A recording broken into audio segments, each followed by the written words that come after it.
Hi guys, welcome to this Westmonster live stream with me, Patrick Christie's, and as you can see I'm joined today by the Ex-SAS Big Phil Campion. Thank you very much for coming through, Phil. So we're here to talk to you guys about national security, about border control, about the terror threat. Obviously around this time of year it always seems like it's being hyped up. We're looking at specifically Britain's borders on the continent. If you do like what we're doing here at Westmonster, please do give us a big thumbs up. Give us a like, tell your friends and share the video. But firstly, we do have a bit of a special treat for you guys today. Big Phil's been on a little bit of a trip and he's got something to tell you. What have you been up to then? Yeah, well, I've been on my travels around Europe and I've been carrying all sorts of kit I shouldn't have been carrying, okay? All sorts of stuff you would not want a returning jihadi to have in his person, that's for sure, okay? And I've been in and out of different countries and different borders and across the sea a couple of times, so we're going to evidence that and stick it in front of you at some stage of the campaign. And I'm sure you're going to be quite shocked by what goes on there. There you are. So guys, please, this is your opportunity to ask Big Phil a load of questions. Do comment underneath this video, give us your views or your points on some of the burning issues of the day relating to national security, border force, borders in general across the country, and of course the ongoing terror threat. So for those of you that are just joining us, this guy's Big Phil, he's ex-SAS, he knows what he's on about. I'm sure you've seen him all around Sky News, he's got his own show as well. So do give us your comments. We're going to start with the head of Britain's border security unions, a woman called Lucy Morton, has begged the government for several thousand more border force officers. She's also said that if you're an illegal immigrant, then you're not going to get caught because they haven't got the resource. I mean, Phil, what's your take on this? No, my take on that is if somebody like Lucy can't keep her finger on the pulse and she doesn't know what's here when she should do, she quite clearly is in a position where she should know all about that sort of stuff. She's obviously identified that there's a massive problem. She's asked for 2,000 more staff. Now, in terms of what you can achieve with 2,000 more staff, that's a lot of people. That's a couple of battalions worth. That's 2 regiments full, okay? So that's a lot of people to be injecting into a system that is obviously failing because they don't have the correct amount of people, equipment and expertise. This is an interesting one. Just straight off the bat, Liam Desborough's got in touch. Thank you very much. Keep your comments coming in, guys. And it's not quite on the topic that we're talking about today, but I'll just very quickly, Phil, what's your opinion on this about the SAS apparently maybe thinking about lowering their entrance requirements to allow women to serve in regiments? Right, I have no beef with a woman if she's capable of passing selection, being in the regiment whatsoever. I have no beef with that, and I hope a woman one day does pass selection if she's allowed. I do have massive beef with anybody lowering standards into the regiment. And I would hope that Nelson would get his eye back before they ever lower any standards in that regiment. Okay? So there you go. That's your answer there. So guys, please keep your comments rolling in. So look, focusing on Britain's borders, we've just seen there the head of Britain's border security union talking about she needs thousands more staff. Britain can't keep tabs on the amount of illegal immigrants coming into the country. But the issue with this is not just the fact that they're illegal, it's what if they're dangerous as well. And in your opinion, Phil, you know, how many of these people coming into the country, or do you think maybe do pose a threat? Or if you were someone who did pose a threat, how easy would it be to get in? If you pose a threat, it's extremely easy to get here. Like I say, anybody can get here. And the thing is, it's quite easy to mask what you're doing. You know, you're not going to be interrogated. You're not, you know, and even if you are stopped, you know, you can say what you like. I'm quite happy, Your Honour, to be here. Do you know? And like I say, unless you flag up as doing something wrong from the very off, and sometimes even in the case where they do know where you've been and what you've been up to, you're still being allowed in. So what chance have you got, really, of stopping anybody with any intent whatsoever? So we've got a comment coming through from Alison Stubbs saying standards should be maintained regardless of gender. That's referring to the SAS selection process that may be allowed to... 100%, I'm happy with that, but the standards have to be kept there and maintained. You're right. Gwyneth Dunkley's just got in touch. Thank you very much, Gwyneth, just getting us. Give us a big thumbs up as well, guys, if you like what you're seeing so far. She's saying that it's down to weak governments. That's obviously the bordering capabilities it was seeing in the height of illegal immigration. And then here we go, another one, Christine Cunningham saying, how can we control the amount of terrorism in the UK? So I'm going to start with Christine's comment here with you, Phil. How can we control the amount of terrorism that's going on in the UK? Well, we need to get a grip of our borders, and we need to make sure that the people that are controlling our borders are trained and of the required standard and have the kit and equipment to allow them to do their jobs properly, because if they don't, they're being failed from the start. So if you're failing the people that are controlling your borders, how can they attempt to protect us properly? Okay, so there needs to be an injection of cash flow, expertise, money, kit and equipment to get these people up and running properly. Fantastic, guys. There's about 270 odd of you watching live at the minute, so please do get those numbers up. Try and give us a like and a share and get those way up over 350 if we can. The last one with this guy, at times we were up above 500, so we want to try and match that again. So Richard McDonald has got in touch. Thank you very much, Richard, saying, is it true that even if you report them, the officers do nothing, they are flying under the radar? I think what he's saying there is basically, even if you report people in this country, do they always get caught? I mean, I suppose that's again down to understaffing, isn't it? That's down to understaffing. That's down to people not being in a position to do anything. And a lot of the time, you know, the people who have got the powers to do stuff about it have got themselves in a position where they're being reined in, and they're not allowed off the lead, as it were, to go and do their job properly anyway. Yeah, absolutely. So, guys, we've just got over 300 likes, so that was very quick of you. Thank you very much. It was a big thumbs up. We had a comment here from Gwyneth saying it was down to weak governments.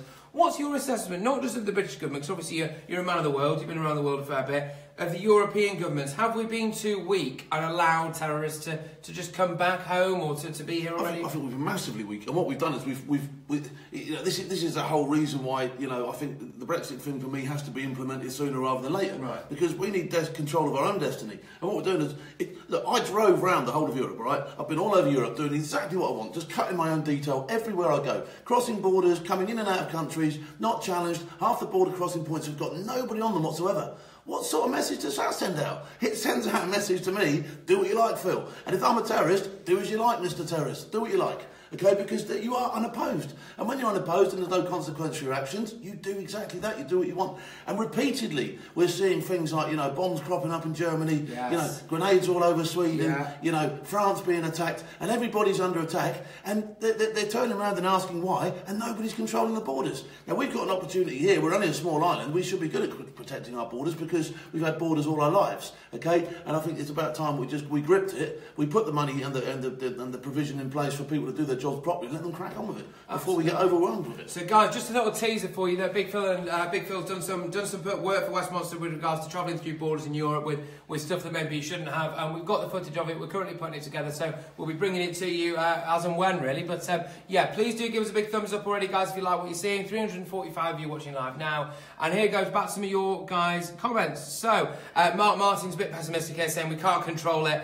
We're past that. Maybe civil war is next. I mean, probably a bit extreme, but I suppose if there was a civil war, I'd quite fancy being next to you. Pick your sides carefully, son, all right? Pauline Boyle, thank you very much, Pauline, saying worse with the way it's going, the government needs to get a grip. Alison Stubbs saying our government is just too weak. Why don't they put us first? Is there a sense for you, Phil, as someone who's served this country as well, you know, that the government isn't putting people like us first? What do you reckon? You know, it's happened all my life. From the very first stages of, you know, my very first brush with terrorism was when I was about 18 years old in Northern Ireland and blown up in Londonderry. And then I was saying the same things. We're being too weak on these people. Let's bring them in. Let's give them a slap. Let's find out who these people are. You know, let's not run with this thing where we know where you all are, we know what you're doing, and we're just letting you do it, okay? And now, you know, 25, 30 years down the line, the same thing's happening, only this time with a different group, a different gang, but the intent is insane. They want to harm us, and we're letting them do it. And yes, we are being far too weak, ridiculously weak, to the point of we're almost capitulating, okay? Ridiculous, no. So please keep your comments coming in, guys. Got a great opportunity here to ask Big Phil whatever you like. I want to talk a little bit about the Christmas terror threat, which sounds... I can't even believe those words have just come out of my mouth. It's honking. It's the same as in our days. Christmas campaign. Yeah, nice absolutely. Not jingle bells, but sort of like exploding shells. Yeah. Ridiculous. So there you go. So that's it. So look, we've seen that in France recently, even though these politicians, they seem to tell us that terror won't change our way of life, don't they? They go, oh, don't worry, we'll carry on as normal. Actually, what happens is, if you're in France, your Christmas market gets cancelled because it costs €20,000 to protect it from mass jihad. I mean, that was absolutely mental. And let's not pretend that there isn't a problem here with people being scared and taking this thing seriously, because, you know, you get somebody farts on the platform down in Oxford Street and everybody's running for cover, and Ollie Murs is tweeting that there's a Holocaust going on. Do you know what I mean? So that's the sort of level that we're at with this stuff. People have been scared. People are now scared. People's lives have been changed by this, yes, and are continuing to be changed. And like I say, you have to assume that there will be some sort of campaign in the coming months. Yeah, and we've seen it in Germany. We've seen the police manage to... it's all a bit weird, this happened in Germany, because the police haven't denied they found a nail bomb. They found an explosive device near a Christmas market in a place called Potsdam in Germany.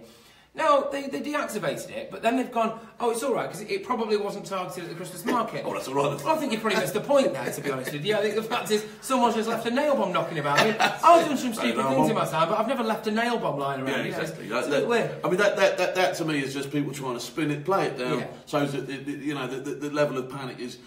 look, I can understand that we don't want people panicking about this stuff, and I can understand that, you know, from the government's point of view, we don't want people to make massive changes to their lives. But you make the changes for us then, so we don't have to worry so much, and then we can get involved and we can cut around normally. Because until you do, there is this level of panic. Like I say, it stands out, it absolutely shines out when you get things happen nowadays. So your comments have been flowing in, guys. Thank you very much. Give us a big thumbs up if you like what Big Phil is saying. We've had Wendy Palmer saying, what do you think about the UK being in the EU army? We'll come back on that in 1 second. Robert Treshire saying that he thinks the Irish border could be a problem. Mark Martin saying the EU is in control of our government. But I'm going to touch on one thing very quickly with regards to the shoot-to-kill policy. Christine Cunningham has been in touch, so thank you very much, Christine. What's your think on this, on the shoot-to-kill policy? I mean, is there really even a debate about this? No, not one single shadow of a debate on this. The day we have a shoot-to-tickle policy, we're in massive trouble, okay? So, shoot-to-kill, because weapons aren't designed, you know, they're designed to kill bad people, okay? And if bad people do bad stuff, they'll be shot and they'll be killed. And there's no way around that to me. You know what I mean? That's you've brought that on by being the person you are and crossing the wrong lines. Now, just touching on this fact that we've already seen that obviously there's massive security issues around like France and Germany and things. Leslie White is saying that the days of going to concerts are over. Now, I think obviously maybe speaking slightly more broadly, I mean, this is the issue, isn't it? Is that almost now, you know, do you think you do take your life in your hands a bit when you decide, well, you used to just not think about it. You go to your family, go with your family to a Christmas market. Now, are you actually genuinely concerned about what could go on? I think you need to plan. You need to plan your way around life a little bit differently. You need to take into, consideration. You know, if I'm coming into town for the weekend, or I'm going to be going to a market or something like that, I'll have a look on social media. I'll have a look in the news, and I'll get as much information about that before I actually leave. And I'll keep my finger on the pulse for the continuous time that I'm down there. Okay, so that I try and find out what's going on at all times around me. So that's the only thing that's really massively changed for me, is I put a lot more planning and effort. You know, I might pick the least busy day of whatever is going on. Say it was an event that stretches 3 days and there's a slow day. I'll go on the slow day now because there's more chance of you attacking it on a busy day, isn't there? So I do plan myself, you know, I do put quite a lot of meticulous planning into what would be just a normal family event nowadays, okay? That's it. Well, guys, we're nearly up to 400 of you, which is brilliant. Thank you very much. If you like what you're seeing here at Westmonster, as we've said, give us a big like, give us a thumbs up, share it, tell your friends. We've got, what's this one now? So, what's this? Steve McDonald. The UK is like a North Korea jail, people for a different opinion. Oh, here we are, I thought that. Leaf Stacey. Phil mentioned the service dogs that are going to die. Now, this is a story that, as I understand it, there have been some of these service dogs that we have out in Afghanistan and Iraq and places like that, that are, what, bomb disposal dogs, are they? They're bomb disposal dogs, they're searching dogs, that sort of stuff. Right, I am working with someone at the moment. I've got my friend and my good buddy in from the SEALs, Brandon Webb. He's asked me, he's got someone on the case who might be able to provide refuge for these dogs of some sort. Like I said, I don't know what level it's going to be, but I'm trying to get myself into this to see if anything can be done for these dogs. There is a policy on them not becoming normal dogs. You can't just take one home and pat it and that, because it probably won't behave in a way that you're used to. All right, but I don't believe that these things should be just, you know, the dogs should just have their lives ended and destroyed. I do believe that they should go into some sort of refuge, because ultimately, I mean, some of these dogs are even amputees. You know, some of these dogs have been through the mix. They've been very close to their owners, and they've served the country ultimately. You know, some of them are decorated, for Christ's sake. You know, so you've probably got more for this country than most people, haven't you? certainly more than some up there. You know what I mean? So yeah, no, it's on a serious note. I don't want to see any of these dogs get put down, to be honest. But I can understand, I can empathise with people saying, well, where are we going to put them? I'm looking at a couple of schemes now. I can't mention anything because I can't put anything in concrete, but believe you, people like myself are on the case. People like Brandon from America, we are on the case, and we are going to see if we can find a resolution to this problem. Okay. There you go. Well, there you go. So you heard it here first, and we're getting a lot of love for that in the comments. Saying, put the dogs on border control from Susan Gamble. That'd be an interesting one, wouldn't it? Thanks for that, Susan. And you guys, your comments coming in too fast. I couldn't remember exactly what your name was, but basically there's several of you completely agreeing with you. So I think you'd have a lot of support if you do actually end up going ahead. No, we're doing our best. Like I say, I'm on the case with Brandon, so it's not just me, it's Brandon. There's a couple of other guys who are behind the scenes pulling strings with this. And we're just going to have to try and see what's being done. So that's, and I've just seen along the bottom of the screens, you've said that all these hearts and all these big thumbs up flying in. So obviously people are backing the dogs. Now we're going to return to humans for a second here now. And we're going to talk about the head of Germany's national intelligence has said that the wives and children of returning jihadis pose a massive terror threat themselves, because he thinks they are also radicalised. They have also got the potential to wreak mass harm because they, as he, in his own words, they sympathise greatly with jihad. Now, What's your take on this, Big Phil? Do the wives and children of returning jihadis pose a massive threat? From little jihadi acorns become massive jihadi problems, all right? Kids turn into adults. And so, of course, there's a problem. You know, these kids have been almost groomed in some of these places and desensitised to a lot of the stuff that goes on. You know, their missuses, you know, you've all seen these women streaming over there, or the women that were already there. They're obviously on the side of their old man. You know what I mean? It's a natural thing. And, you know, where these guys are returning and they've got beef with the state, well, their families have got beef with the state, or they'd grass them up and hand them over, wouldn't they? So, of course, Mr. Gentleman, whatever your name is, you're 100% on the money. You know? There you go. Well, Michael Doxy's got in touch saying massive problem. Margaret Hennessy saying totally agree, so please keep your comments coming in. We're staying on this topic of the returning jihadis now and the threat that they face. Obviously their wives and kids, because as you've touched on there, you know, if you have got a wife and kid, maybe the kid was even born abroad. I mean, what kind of shit have they seen, you know, in their life? I mean, we've all seen the videos, haven't we? I mean, Donald Trump got in trouble for retweeting some of this stuff, but we've seen the videos of the kids taking part in executions. We've seen them walking past dead bodies in the street. That has an impact on you. Massively. Mummy, why is that man dead? Mummy, why are they doing that? You know, that has an impact. Mummy, why are we being bombed? Why am I under my bed? That has an impact on a kid. I'm sorry. And that kid will have a different outlook on life to somebody who's grown up here, been spoon-fed all his life, and had everything he wanted. It's a different world, okay? And when that world comes and meets this world, there's going to be some friction. Well, that's it. Well, Danny Kendrick's been in touch. Thank you very much, Danny. Please keep your comments rolling on, guys, saying none of them should return. Passports in the bin. Now, you have a lot of opinions on this because, bear in mind, Britain's letting a higher proportion of returning jihadis than Saudi Arabia, which is absolutely mental. Because it's about 450 of them have returned home. Now, what families have they brought with them, we don't quite know. But in your opinion, none of them should come home, should they? No, not a single one of them. If they're identified, they stay where they are. Do you know what I mean? You stay where you are, and that's as simple as it is. You made the decision to go over there, you can stay there as far as I'm concerned, do you know what I mean? And if you lost, well, boo-hoo. You know, there's no sympathy for me on any of that. You know, you made your decisions in life, you did what you had to do, fair play to you, but I'm afraid you can't now come back and start giving it, oh, I'm really sorry, because you're not. Well, Gordon Hatcher's saying, got in touch, thank you very much, Gordon, saying that it's time to get tough. By the way, guys, if you like what we're seeing, just to recap, I'm here with Ex-SAS Big Phil. We're talking about border security, national security, terrorism, so do share it, tell your friends, and give us a big thumbs up. On the topic of returning jihadis, obviously, Britain's let around 450 odd back in. I mean, you know, do you think there's actually could potentially be more that we don't know about? I mean, what's your massive amount more? Yeah, that's what we know about. And, okay, so if we go from the top of the show, we've already had one of the heads of security in this country saying, I don't know who's in the country. So there's bound to be more than what there is, isn't there? There's bound to be more sympathetic to the cause. You know, or 400 people isn't a massive amount. They'd be getting handed in left, right, and centre. So there must be more than what people are saying. Yeah. That's it. So Helen Morris says, totally agree with you. So there you go. And Lindsay Ann saying, it's too right. Go there and then stay there. Now, we're going to move on slightly from, touching still on returning jihadis, but shifting country. Turkey. Now, it looks a little bit like the EU might be about to award Turkey visa-free travel, which, on the face of it, seems all right, doesn't it? I mean, Turkey for a while was being spoken about in terms of actually joining the EU in full. But as ISIS are being crushed abroad, a lot of their forces are being driven out. And we've seen it in Ankara, which is the Turkish capital, a couple of weeks ago. 111 suspected ISIS fighters were arrested in Ankara. Search warrants existed for another 248 houses as well. So let's just say Turkey gets visa-free travel into the EU. I mean, it could, you would think, be quite dangerous. What do you think? It's beggars belief. Should we just go all the way down on this one? Let's cut to the chase, these people in the EU. Let's just give Syria the same rights as well, shall we? Because that's ultimately what you're doing. Because all these people are just running straight through Turkey, straight through the European undercoast. Well, they got there in the first place. So, so, you know, what are you doing to us? You know, let's nip it in the bud. Let's close these borders, and let's, you know, if we can't make the Europeans bend and control their own borders, well, let's just control our own over here to make sure that we're safe. Because that would be the sensible thing for me to do anyway. But I mean, you've seen the EU borders firsthand, and in case you're just joining us, this guy went on a little bit of a trip, which I'll get you to recap just again in a second. Went on a little trip carrying something that was a little bit naughty across some borders and encountered no resistance. I mean, what's your take on, you know, if I was an ISIS jihadi in Raqqa, you know, how long would it take me to get to Berlin or something like that, do you reckon, really, if I really wanted to? 2 or 3 days. 4 or 5 days at the most if you like to do a bit of walking. But you'd be over, you know, you can make it across certain borders and you're there. But what about the weapon side? Because it's all very well and good them coming here and getting there in 2 days, but if they're not armed, I mean, we've seen that Sweden, for example, has got an amnesty on grenades at the minute.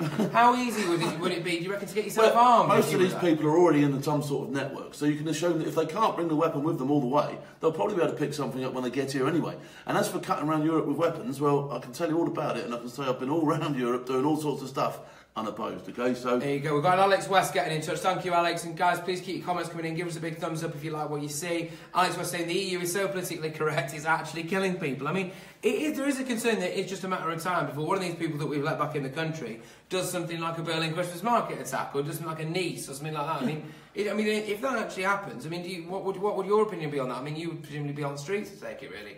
I don't know if it's straight on the streets, but it's not good. The whole thing is not good, and it's all stemming from not controlling things properly and from being, you know, everything's too fluid in Europe. Yeah. For me, the whole thing's just too fluid. There's no continuity in as far as the security goes. Okay. Yeah. It's just fluid. The whole thing is just washing backwards and forwards wherever it likes. You know? Yeah. People getting in touch about Turkey. Robert Boycott saying Turkey wasn't even close to being able to in the last I heard, but it's definitely a big risk. Robert Chester's just urging everyone to write to their MPs about this. I mean, it is a significant problem. And it makes me laugh, you know, people that get on their high horse about someone sending in an inappropriate tweet, or someone, you know, wanting to not advertise in let's say, like, you know, the Sun newspaper or something like that. And we've got jihadis walking back into Britain here. I know, yeah. A massive problem. We've got vets on the streets. We've got jihadis running all over, cutting their own detail, doing what they like. We've got, you know, very little control of our own borders.